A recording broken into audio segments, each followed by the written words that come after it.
Thank you for staying with us. We still have public affairs analyst Dikpo Oyewole with us in the studio, and we've been talking about the summit that 49 African leaders converged on in Washington, D.C., the United States, that was led by the President Joe Biden. And we've been talking about takeaways from that conversation. And before we went on the break, we were looking at organizations like ECOWAS and the AU, yes, what they are meant to do in uniting African countries that we're not seeing. What do you think is that missing link? What is even holding us back from perhaps reaching out? Yes, we have this organization, yet we are not reaching out to one another to addressing what it is we need to address. Yeah, I think part of what we discussed up there was we fundamentally don't like each other, and that's an unfortunate problem. Then we also have the Francophone. You think Africans don't like each other? It's reflective in how we treat ourselves. It's reflective. I mean, we've had different cases of xenophobic attacks in the last couple of years, and even within our own country, how are we treating ourselves? How are we treating ourselves? Do we treat ourselves with respect? Do we treat ourselves with the barest form of dignity? That's a human being should have, irrespective of where you come from. Are we treating ourselves that way? Earlier on, I talked about the fuel scarcity. Is that part of the things that we should be talking about in 2022? We're wrapping up the year, going into the festive season. Are those signs that we really like ourselves? And these are things that are indicative of how we treat ourselves across the continent, because we really do not like ourselves. And I was talking about the Francophone, Anglophone thing, which for me is the silliest, and I'll say the silliest thing I have ever seen or heard of, where you have people who speak French and people who speak English, they keep each other at bay. But when you're called to summits outside the continent, then you come together as one Africa. But back home, you're not working together to see how you can grow each other's economies. For me, that's very silly. And either we like it or not, these countries that keep calling our leaders over will always do that because they have one thing over us. It isn't about the colonialism or slavery or any of that. It's about economic leverage. And that's really just the fact of it. Money speaks. When money speaks, you have to listen. How have we been able to say that as a continent? We have nations here. Can we say that on some level we have some economic leverage? The leverage we have is the leverage of resources. That is why everybody wants to be our friend. That's why everybody is courting us. That's why everybody is calling us for summits. But even the resources, how well have we been able to maximize those resources internally? We haven't been able to do that. And those resources are part of the things that we'll need for economic leverage, aside from being able to treat ourselves with respect. Because it's when you like yourself and you treat yourself with respect, you can talk about building human capacity, building competence to be able to maximize those resources. So unfortunately, those factors that we need to grow what we need internally, they are missing. All right. Some people have analyzed this meeting in the U.S. as a strategy by the United States to counter the influence of China and Russia on Russia, on the African continent. But a lot of others have said, well, it is just a way of the United States mending relations between Africa, especially after the Trump era, where Trump's position didn't seem to be very friendly towards African countries. So the government of President Biden is trying to see how he can, open up and then oil the relations between United States and African countries and all of that. What would you make of that? Well, I would say in this case, two things can be true. And in the order you stated it, that is how the truth is. The first is it is a very strategic time for them to say, okay, you know what, come back to the fold. We want to be friends again, because there's been a huge investment with China. Russia too, they're making inroads into different parts of Africa and also seeing how they can gain some kind of support, whatever support they can get with the war with Ukraine and all of that. So yes, they are looking to see how they can bolster relations with Africa. And it still goes back to my overall point of personal interests. That is where all of this comes to. Now, I would never fault any individual any society, any organization, or any nation for being able to adequately spell out and pursue their own personal interests. Is it in the personal interest of the United States to have sound relations with Africa? Oh, yes. Is it in the personal interest of China to do the same? Oh, yes. Is it in the interest of Russia and other nations? Of course it is. But my question is, what is our own personal interest? Have we been able to define that? To say that, okay, you know what? This particular relationship, who will it favor more? Does it serve my own interests more? How about I look to my right or to my left at my neighbors that we very likely share the same reflection to see how we can band together and grow ourselves economically? Is that an option? Is that some way that we can build this African unity that we're talking about? Because for me, we haven't been able to define where we're going, which is the problem with the entire conversation with personal interest, because every single person that comes around to say, oh, they want to have conversation with African leaders, they want to invest in Africa, it isn't from a place of altruism. And I find it very funny when people make it sound that way, because in the end, it is about the economics of it. They invest, and like the word says, investment. When you invest, you expect returns. If Africa didn't have huge potential for returns, we won't have nations like the US, China, Russia, India, looking to see how they can invest aggressively. And in some cases, to see how they can even sabotage each other because of how they want to invest in Africa. So if you have these nations competing for our attention, for our resources, how about we look inward and say that... What with looking inward and perhaps relating with one another as African countries change in our relating with the Western world? What would it change?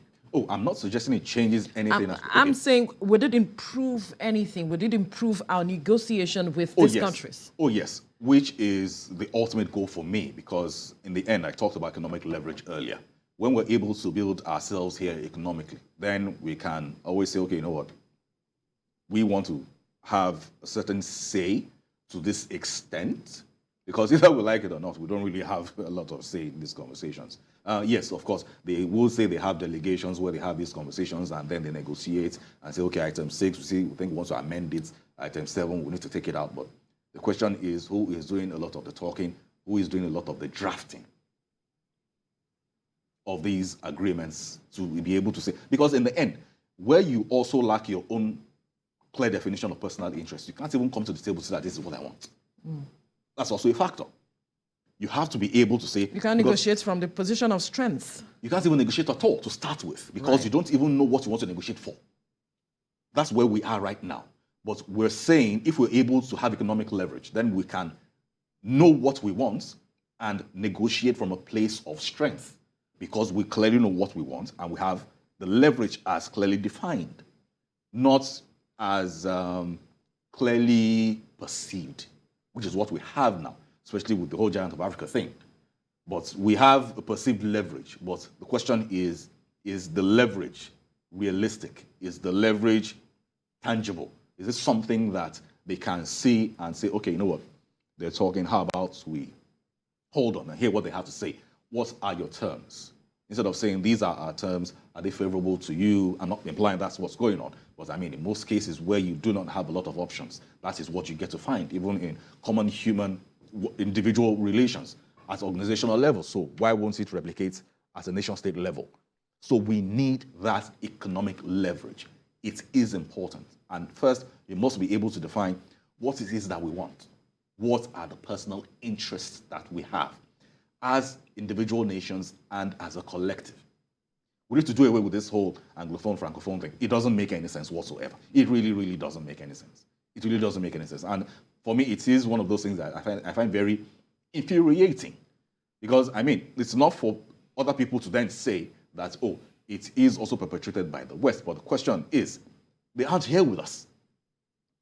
If I say I want to reach across to my counterpart, who is a Francophone-speaking president, France won't be on the other end of the call to say, okay, you know what, don't break Nigeria's president's call.